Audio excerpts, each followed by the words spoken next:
estrogen receptors in the body and can cause, lead to imbalances. It's also been classified as a possible human carcinogen, and it's been shown to affect early human development, which is why, as of the last few years, there was a big outcry about it being one of the compounds found in baby bottles and sippy cups and things, the little malleable plastic items that kids use. We don't want to be impacting our kids' early human development. One way that you can become aware of bisphenol A in the usage in your own home, you guys are familiar with the little recycle codes, right? Every recyclable bottle has a little triangle and a little numerical code. So if you are looking at that code and you see a 1, a 2, a 4, a 5, or a 6, most of those don't have BPA. The unsafe ones are really the 3s and 7s. Those are more typically going to contain BPAs. So just something that you can be aware of. All right.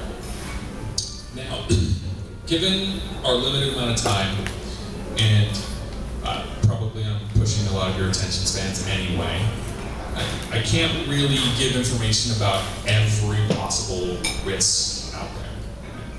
But I did highlight some of the ones that are very common and have a pretty large impact on people's safety and lives.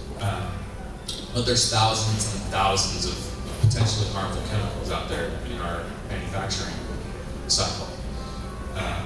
One thing that really shocked me when I started to think about it was the idea that for the majority of the products that we use in our homes, we buy them from major manufacturers like Procter & Gamble and Johnson & Johnson, those types of companies. Those are multinational, international companies. They sell products all over the world, which means that they sell products in the European Union, where the safety legislation is much, much, much stricter, which means they make products that are safe to sell to the Europeans, but that same company sells us products that are full of chemicals and compounds that are bad for us. And the reason that they do it is because no one is telling them they can't. We have almost no legislation in our country about what chemicals can be used. The manufacturing companies are under no restrictions to prove that something is safe before they put it in a product. And it's basically up to us as consumers to prove that it's not safe before they will ever choose to not use it. And I'll give you guys a couple of examples of how we can do some activism on our level here in a second. So basically, what's left is what can you do, right? So part of what you can do is listen to me, understand some of the risks, right? Be aware of some of the problems that are out there. Do your due diligence. Look at the products you're buying. Look at the labels. Do some research and understand what you're consuming and what the impacts might be on you and your family, right? Find a product line or a company that you can trust. Research them. Make sure that they do things the right way. And then swap out all those harmful chemicals and be a smarter consumer. And then that should lead you to have a big, happy, smiling face, right? Now, there's a couple of things that you can do in addition, some additional resources here that I've made available. One that I really enjoy is a group called the Environmental Working Group. Who's here is familiar with the EWG? Okay, well good, I've just taught some people some things. Awesome, so the Environmental Working Group is an activism agency. They fight for legislation in our consumer products. They maintain a fantastic couple of different databases on product safety.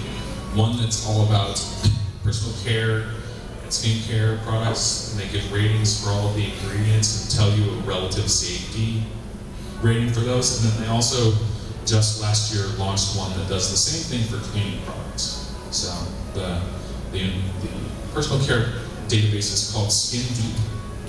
And the cleaning product database, I think, is called the Cleaning Hall of Fame, something like that. So But go to ewg.org and you can find all of their resources and also find out how you can contribute and do a little activism, write your congressman, do some things like that. The American Cancer Society, these guys do tons and tons of research all the time about carcinogens, how to avoid them, safety tips, ways to live healthy. So that's just cancer.org. Another organization that I'm fond of is Safer Chemicals, Healthy Families, and that's saferchemicals.org, another activism group. They lobby on the Hill to try and have better controls over our products. And then this one's a fun one. Go to thestoryofstuff.org. They have some animated videos that talk about the consumer product cycle, things like the water bottle creation cycle and the story of cosmetics and those types of things, to help you have a little bit better understanding about what goes into our products and what is the overall impact to the world. All right, and that's my deal. Any questions? Would you be willing to provide the list of all of those sub-names under that one, just to, maybe on the meetup, under discussion or something, list them? Oh, for the formaldehyde? Yeah. Okay, I could, but that same concept exists for every type of chemical compound. It's not just formaldehyde. That was just an example. Trade names are used for all kinds of things. Another interesting concept around consumer product safety is the,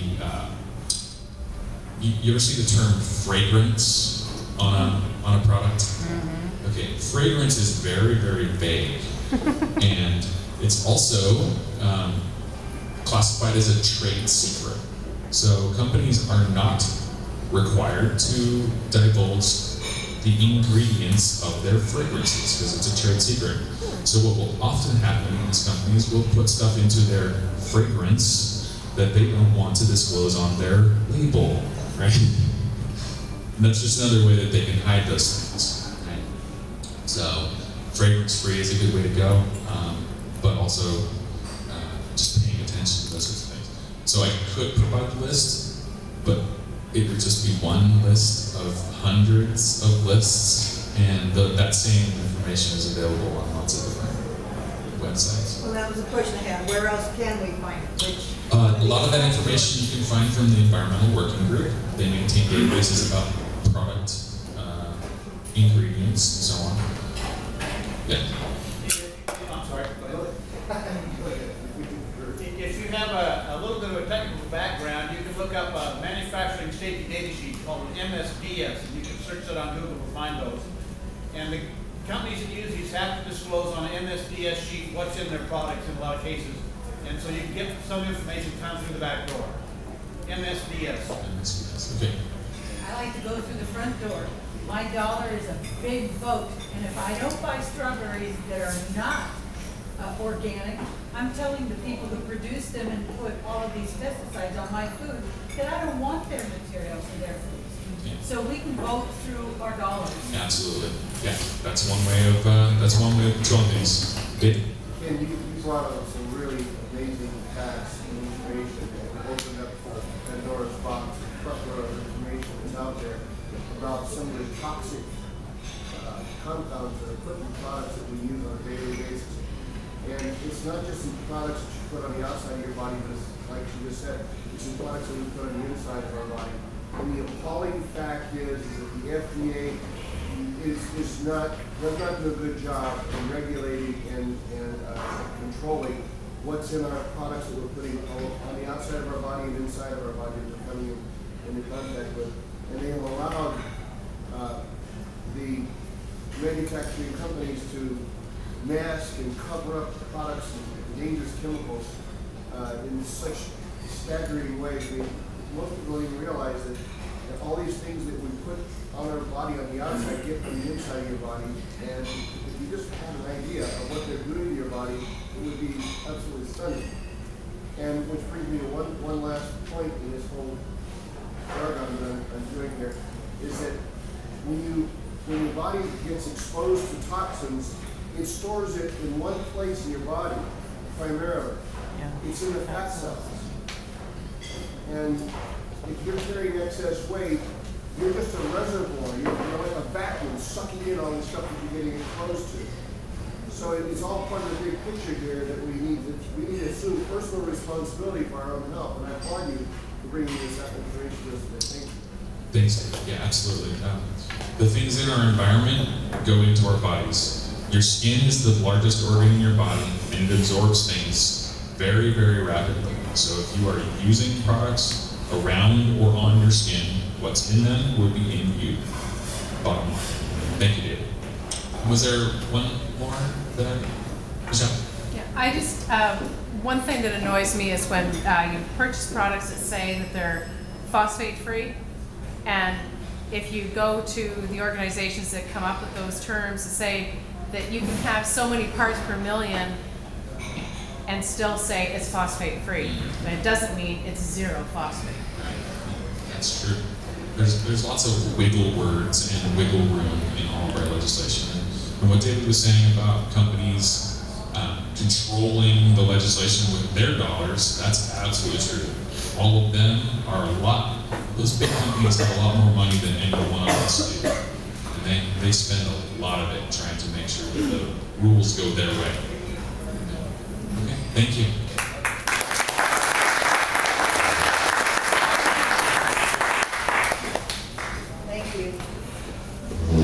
So let's, one last time. Thank you very much, Ken.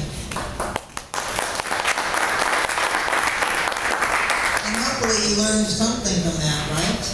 Certainly an eye-opener for me. I knew about some of that. I did not know all of that. That's fascinating.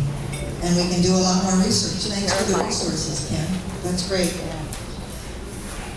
All right.